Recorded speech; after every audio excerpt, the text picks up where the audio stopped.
اللہ رب العالمین والصلاة والسلام علی رسولہ الکریم، اما بعد۔ میت کے ایصال ثواب کے حوالے سے مسلمانوں کے اندر 6 مگویاں پائی جاتی ہیں۔ بنیادی ایک بات ذہن میں رکھ لیں، سب سے پہلی وہ یہ ہے کہ اسلام کے اندر ایصال ثواب نام کی کوئی عبادت سرے سے موجود ہی نہیں ہے۔ یہ مسلمانوں کی بلکہ بریلویوں کی ایک خود ساختہ عبادت ہے جو مسلمانوں کے اندر کمائی کرنے کی غرض سے، یعنی کبھی کل، کبھی ساتہ، کبھی 40واں، کبھی برسی، کبھی شبینہ، اس طرح کے اعمال و افکار کر کے یہ لوگ اپنی دکانداریاں سجاتے ہیں۔ لہذا یہ بات ذہن نشین کر لیں، اسلام کے اندر ایصال ثواب نام کی کوئی عبادت سرے سے موجود ہی نہیں ہے، ایک بات۔ دوسری بات یہ ہے کہ اسلام نے ہمیں جو تعلیم دی ہے وہ کیا ہے کہ نبی صلی اللہ علیہ وسلم کا صحیح مسلم کے اندر فرمان موجود ہے۔ اللہ کے رسول صلی اللہ علیہ وسلم کے صحابی حضرت ابو ہریرہ رضی اللہ عنہ بیان کرتے ہیں کہ رسول اللہ صلی اللہ علیہ وسلم نے فرمایا، اذا مات الانسان انقطع عنہ عملہ، جب بندہ مر جاتا ہے، فوت ہو جاتا ہے، اس کا عمل نامہ بند ہو جاتا ہے، اس میں نہ تو کوئی چیز داخل ہو جاتی ہے نہ ہی کوئی چیز اس سے نکالی جا سکتی ہے، لیکن ثلاثۃ من صدقۃ جاریۃ، 3 چیزیں اس کے لیے صدقہ جاریہ ہوتی ہیں، اور وہ کیا ہیں؟ وہ کیا ہیں؟ نبی صلی اللہ علیہ وسلم نے فرمایا، ولد صالح، نیک اولاد جو اس کے لیے دعا کرے، من علم اللہ ينتفع به الناس، اللہ کے رسول نے فرمایا وہ علم جس سے لوگوں نے نفع حاصل کیا، قرآن پڑھایا، سنت پڑھائی، حدیث پڑھائی، دین پڑھایا، لوگوں کو نہیں امر بالمعروف اور نہیں عن المنکر کا کام کیا، اور نبی صلی اللہ علیہ وسلم نے فرمایا اس بندے نے کوئی کام کیا جو اپنی زندگی کے اندر اپنے ہاتھوں سے صدقہ جاریہ کا کام کیا، یہ 3 کام اس بندے کے اپنی ہاتھ کی کمائی ہے۔ مسند احمد کے اندر حدیث موجود ہے، ام المومنین امی عائشہ صدیقہ رضی اللہ تعالی عنہ فرماتی ہیں کہ رسول کریم صلی اللہ علیہ وسلم نے فرمایا کہ بندے کی سب سے بہترین کمائی وہ ہے جو وہ اپنے ہاتھ سے کرتا ہے،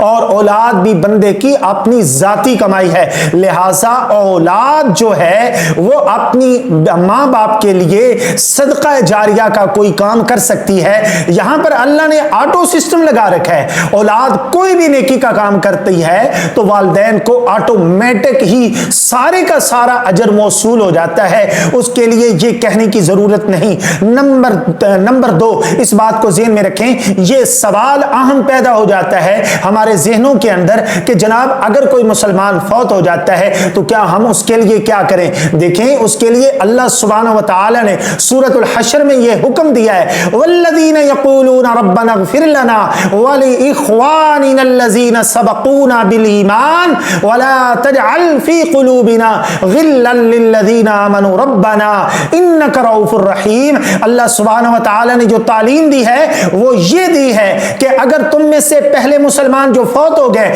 ان کے لیے مغفرت اور بخشش کی دعا اللہ سبحانہ وتعالی سے کریں، یہ دعا کرنے کا حکم دیا گیا ہے۔ اور تیسرا اہم سوال جو نقطہ ہے وہ ذہن میں رکھیں، وہ یہ ہے، اس کو ذہن کے اندر بٹھائیں کہ بنیادی طور پر ایصال ثواب کا مطلب ہوتا ہے تحفہ دینا۔ اب بھائی آپ نے جو عبادت کی، آپ نے قرآن پڑھا، آپ نے تسبیحات پڑھی، آپ نے تکبیرات پڑھی، اس کا ثواب آپ میت کو پہنچانا چاہ رہے ہیں۔ بھائی میت کو ثواب جو آپ پہنچا رہے ہیں اس کا اختیار تو آپ کے پاس موجود ہی نہیں ہے، آپ کسی کو دے ہی نہیں سکتے، آپ کسی کو ثواب پہنچا ہی نہیں سکتے، کیونکہ یہ اختیار صرف اللہ سبحانہ وتعالی کے پاس ہے۔ اور دعا جو ہے یہ سفارش کے زمرے میں آتی ہے، اور آپ یہ شفاعت اللہ کے سامنے کر سکتے ہیں، اللہ سے دعائیں اور التجائیں کر سکتے ہیں، اللہ اس میت کو، اس مرحوم کو بخش دے، اس پہ رحم کر دے، اس کو مغفرت کر دے، یہ ریکویسٹ ہم اللہ کے سامنے کر رہے ہیں۔ اور اللہ سبحانہ وتعالی نے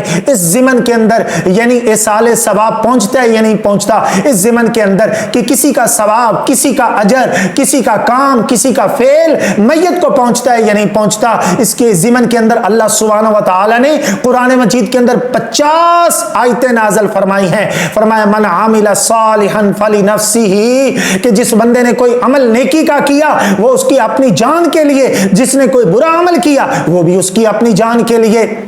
اور اللہ سبحانہ و تعالیٰ قرآن مجید کے اندر فرماتے ہیں اللہ تذر وازرۃ وزر اخری، کوئی کسی کا بوجھ دوسرا نہیں اٹھائے گا، وَأَلَّيْسَ لِلْإِنسَانِ إِلَّا مَا سَعَىٰ، انسان کو وہی ملے گا جس کی اس نے کوشش کی ہوگی۔ اللہ تعالیٰ نے قرآن مجید کے اندر ایک اور مقام پر فرمایا تِلْكَ أُمَّةٌ قَدْ خَلَتْ لَهَا مَا كَسَبَتْ وَلَكُمْ مَا كَسَبْتُمْ وَلَا تُسْأَلُونَ عَمَّا كَانُوا يَعْمَلُونَ، یہ ایک امت تھی جو گزر چکی، جو اس نے کیا وہ اس کے لیے، جو تم نے کیا وہ تمہارے لیے، اور ان کے عملوں کا سوال تم سے نہیں کیا جائے گا۔ لہذا پہلا پوائنٹ صدقہ جاریہ کے اوپر تو اجر و ثواب ملتا ہے، دوسرا پوائنٹ کہ ہم نے میت کے لیے مغفرت کی دعا کرنی ہے، تیسرا پوائنٹ کہ ہم نے میت کو جو اصالہ ثواب کرنا ہے وہ ہم کر ہی نہیں سکتے کیونکہ اس کا کوئی اختیار ہمارے پاس موجود ہی نہیں ہے۔ اور آخری بات یہ ذہن کے اندر رکھ لے کہ کسی بندے کا کیا گیا عمل میت تک نہیں پہنچتا سوائے اولاد کے۔ اور آخری پوائنٹ لوگ اس کے اوپر ایک دلیل